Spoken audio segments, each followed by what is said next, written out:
দেশে এই বাংলাদেশে যারা বসবাস করে সেখানে তারা আল্লাহ অলির দরবারে হাত নেয়, যারা তারা মাজার ভাঙ্গার প্রস্তুতি নেয়, তারা মাজার ভাঙতে চাচ্ছে, তাহলে তাদের এখানে উচ্চ মার্কার লোক আছে, কারণ তারা এই সাহস পাইতে পারে না, এই সাহস করতে পারে না। আমি তাদেরকে বলতে চাই, তোমরা যারা মাজারকে ভাঙচুর করতেছো, আজকের পরের থেকে যদি মাজার ভাঙচুর করো, সারা বাংলাদেশের ভিতরে যত বাউল আছে, যত পীর আছে, যত গদিনিশি আছে, যত পীর পয়গাম্বর আছে, যত শিল্পী আছে, যত ফকির আছে, পাগল যদি চাতে, বাবা তোমার দরবারে সব পাগলের খেলা, হরেক রকম পাগল দিয়া মিলাইছে মেলা, হরেক রকম পাগল দিয়া মিলাইছে মেলা, বাবা তোমার দরবারে সব পাগলের খেলা।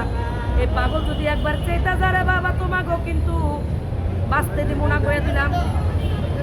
আর কিছু আমার বলার নেই। আচ্ছা, আরেকটি বিষয় সেটি হচ্ছে আমরা দেখতে পাচ্ছি যে বিভিন্ন মাজারগুলোতে অসামাজিক কার্যকলাপ হয় এবং সেখানে মাদক সেবন করা হয়, গাঁজা, মদ, হিরোইন থেকে শুরু করে সব কিছু ওখানে গ্রহণ করে। তো এটি কেন আপনারা এগুলো নিয়ে প্রতিবাদ করেন না, শুধু মাজার ভাঙলে প্রতিবাদ করেন কেন? এটা তো বলছি একবার, বলেন, আমরা তো পাইনি। আমার আবার ওখানে এখানে বলেন এই মিডিয়াগুলো তো পাইনি। আসলে যারা গাঁজা খায়, যারা মদ খেয়ে, কি তোমার 20 টাকা দিচ্ছে একটা সিগারেট কিনা খাইও, এটা যার যার পেশা, এটা যার যার কর্ম, এটা যার যার কর্ম, এটা যার যার অস্তিত্ব। ওর পেশাও গাঁজা খাইব, ওর নেশাও মদ খাইব, এটা আল্লাহর অলির দরবারে যা খাইব না রাস্তা খাইব, এটা তার ব্যক্তিগত ব্যাপার। এখন আপনি দেখছেন আল্লাহর অলির দরবারে খাচ্ছে, এটা আপনার চোখে লাগছে, এটা তার চোখে লাগছে, কিন্তু আল্লাহর অলির দরবারে তো সবসময় খায় না। আর যারা গাঁজা খায় তারা আল্লাহর ধ্যানে থাকে, তারা কোনো খারাপ কাজ করতে পারে না। আমি একটু জানতে চাচ্ছি, গাঁজা খাওয়া কি স্বাস্থ্যের জন্য ভালো?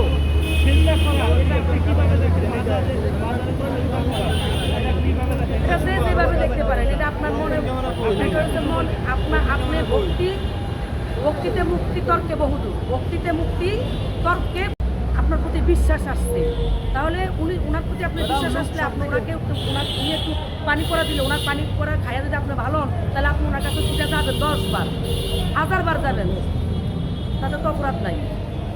এখন বিষয়টা হচ্ছে, আমি যেটা আপনাকে বলতে চাইছিলাম যে মাজার ভাঙছে দেখে আপনারা প্রতিবাদ করতে আসছেন, আন্দোলন করতে আসছেন, কিন্তু যখন মাজারের ভিতরে মাজারের প্রতিবাদ করতে আমরা এই নিয়েও প্রতিবাদ করছি এবং এই নিয়ে আমাদের মাজারে কোনো, আমি যে মাজারের আঙ্গিনে থাকি, শাহালি বাবার দরবারের পাশে থাকি, শাহালি বাবা দরবারের কোনো ফকির মিস্ত্রি মাত্র আল্লাহকে ভয় পায়, আল্লাহর অলির গুণগান গায়, আল্লাহর অলিদেরকে ভয় পায়, ভালোবাসে।